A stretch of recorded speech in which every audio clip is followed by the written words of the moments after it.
କଳାହାଣ୍ଡି ଜିଲ୍ଲା ଜୟପାଟନା ବ୍ଲକର ବାବୁପଡ଼ାଠାରେ ଅଗ୍ନିକାଣ୍ଡ।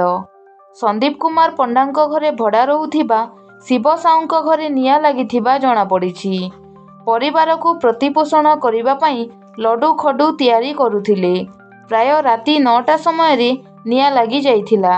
ଆଖପାଖ ପଡ଼ୋଶୀ 112କୁ ଫୋନ୍ କରି ଜଣାଇଥିଲେ ମଧ୍ୟ ଅଗ୍ନିଶମ ବିଭାଗ ପହଞ୍ଚି ନିଆଁକୁ ଆୟତ୍ତ କରିବା ପାଇଁ ରାତି 1 ହୋଇଯାଇଥିଲା।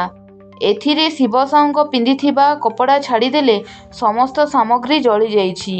କେଉଁ କାରଣରୁ ଏହି ଅଗ୍ନିକାଣ୍ଡ ହୋଇଛି ତାହା ଏପର୍ଯ୍ୟନ୍ତ ସ୍ପଷ୍ଟ ହୋଇପାରିନାହିଁ।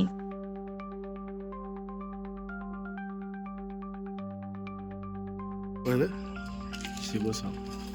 ଆଚ୍ଛା, କ'ଣ ହେଇଥିଲା ରାତିରେ ଆପଣଙ୍କର ନିଆଁ ଲାଗିଗଲା? କ'ଣ ହେଇଥିଲା ବୋଲେ ଆମେ ତ ଜାଣିନୁ ଆଜ୍ଞା। କାମ ତ ସେଦିନ କାଲି ରାତିରେ ଦିନ ସାରା ହେଇନି। ଯେମିତି ସେମିତି ଘର ଲକ୍ କଲୁ, ମୀନା ବଜାର ବୁଲିଯିବୁ ବୋଲି 8:30ରେ ମୀନା ବଜାର ବାହାରିଲୁ। ଗାଡ଼ି ବାଇକ୍ ସ୍କୁଟି ସବୁ ଲକ୍ କରିକି ବାହାରିଲୁ।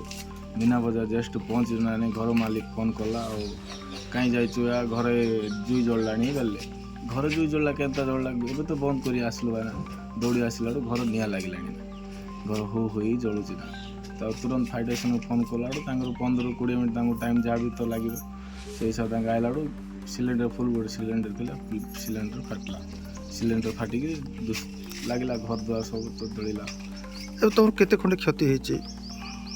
3ରୁ 3.5 ଖଣ୍ଡେ କ୍ଷତି ହେଇଛି ନା। ସାମାନ ପତ୍ର ସବୁ ଜଳିଛି ନା। ବୋର୍ଡ଼ ଥିଲା, ଏବେ ଗାଡ଼ି ଆସିଲା ଡବା, ସେ ଜାର୍ ମାନେ ଡବା ଗାଡ଼ି 70-80 ହଜାରର 3ରୁ 3.5-4 ଖଣ୍ଡେ ଲୋକସାନ ହେଇଛି ନା।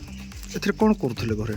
ଆଜ୍ଞା, ଏ ଲଡ଼ୁ ଫଡ଼ୁ ବନାଉଥିଲୁ, ରାଶି ଲଡ଼ୁ, ଖଜା ଲଡ଼ୁ, ଆଉ ଗଜା ମିଠା, ବାଲୁଶାହୀ ବନାଉଥିଲୁ ନା।